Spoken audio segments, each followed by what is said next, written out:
Hello and welcome. This is the Market Wrap. I'm Vakil. Well, it's turned out to be a rather tricky day to trade as far as the benchmarks are concerned. And while we did see the benchmarks advance earlier in the day, we eventually lost as much as 50 points as far as the Nifty is concerned. Let's talk about some of those movers then on the index. We have Indiabulls Housing Finance, Ultratech Cement and ICICI Bank advancing in trade. And it's been awful confusing to trade Indiabulls Housing Finance, specifically because of the fact that it has a day of gains followed by a day of losses, followed by a day of gains in this case.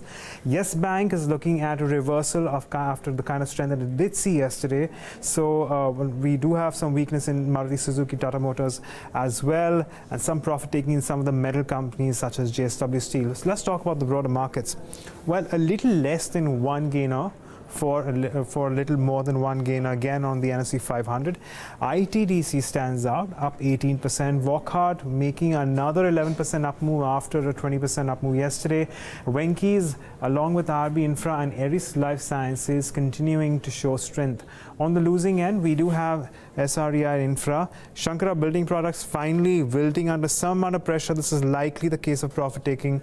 Reliance Nippon, Info Edge and Yes Bank also under pressure. Don't forget, Info Edge is one of those stocks which has been on a constant decline of late. So we'll be keeping an eye on that one as well. But on that note, let me get in our markets editor, Neeraj Shah, for his thoughts.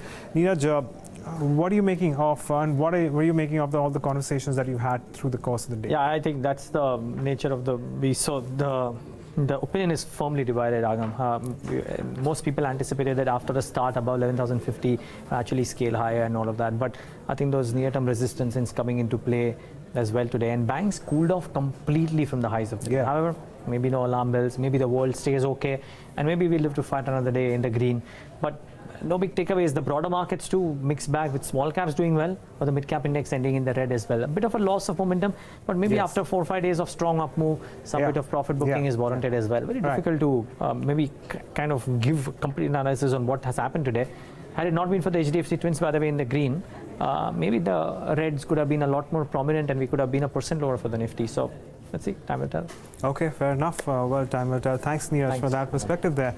So we keep an eye on some of these aspects, but let's talk about some stocks then. I'm going to start off with Sudarshan Chemicals, which is in focus today. I'll get in Yash Upadhyay to talk to us about that. Yash, what's going on with Sudarshan Chemicals? Right, Sudarshan Chemicals was clearly the stock of the day today. It rose close to 5.5% in today's day of trade at the highest point, and that is on the back of the Axis Capital report, which came out yesterday, wherein they have initiated coverage on the counter with a buy rating and a target price of 410, which indicates a significant potential upside on the counter. Now, the main reason that the brokerage has highlighted is the fact that the company's focus on the specialty chemicals business and step up in its capex plan would help, meet the expected rise in demand. Now, primarily the company is into dyes, pigments and agrochemicals. It has a sizable portion of its revenues which come from the global business as well, but a large chunk of its FY19 revenues, they come from the domestic business.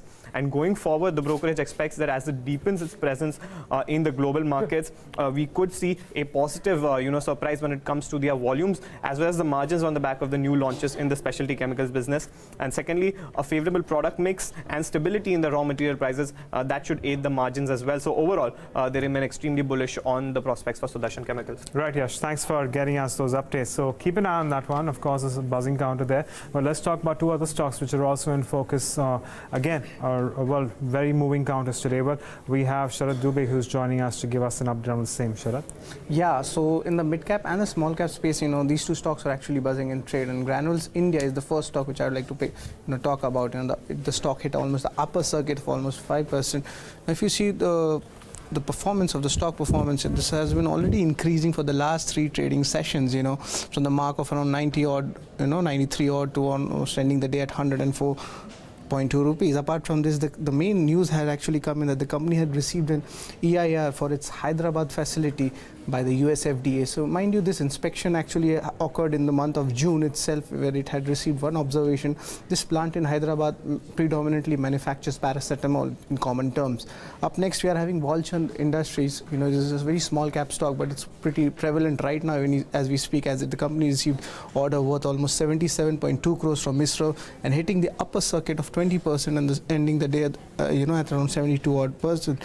So this order, if you see, this is basically for the manufacture and supply of segments for a GSLV launch vehicle, which will be used for space explorations. Management did speak with Bloomberg today, and they seemed very bullish regarding their order book, and they expect around the order book of aerospace business to go between 300 to 500 odd crore rupees going in the next 3 odd years, and they also expect the ROE growth to be around 15 to 20% on a compounded basis. So all in all, Agam, these two stocks were buzzing in the small space today. Absolutely. Well, thanks Sharath for getting us those two stocks which are in focus. Of course, we continue to track the small cap as well as the mid cap index just as closely. But for now, the benchmarks have snapped a 5-day gaining streak, and we're just going to have to wait and watch whether or not there is a recovery. But on that note, it's a wrap on the markets, but there is lots more lined up. Stay tuned to Bloomberg Quint.